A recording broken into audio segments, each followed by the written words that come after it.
Moja sana ilikuwa inapendwa na mama yangu, na ninajua wengi sana wale waliokuwa wanasikia hiyo wimbo wako pale, wale waliokuwa wanasikia hiyo wimbo wabebe mikono juu. Mungu awabariki. Hii inamaanisha hiyo wimbo ya kwamba hata uwe na nini, uwe na akili ya aina gani, na uwe na pesa za aina gani duniani, hazitaweza kama wewe sio mtu cha Mungu kukupeleka mbinguni ama kukufaidi.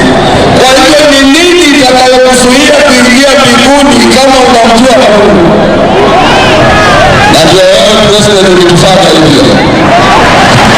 Kwa hiyo wewe ni mcha Mungu,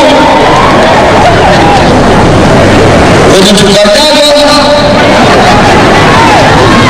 mimi nikiwa mmoja wao masiri ya kampeni wakati huo,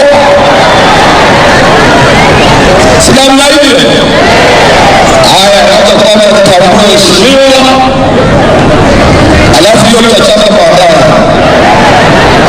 Let's make the President of the Republic of Kenya and Commander-in-Chief of the Defense Forces, Dr. William Samoei Ruto, Let's make the Deputy President of Rigathi Gachagua, Your Excellency the Chief Cabinet Secretary of the Prime Minister Honorable Dr. Musalia Mudavadi, Wycliffe.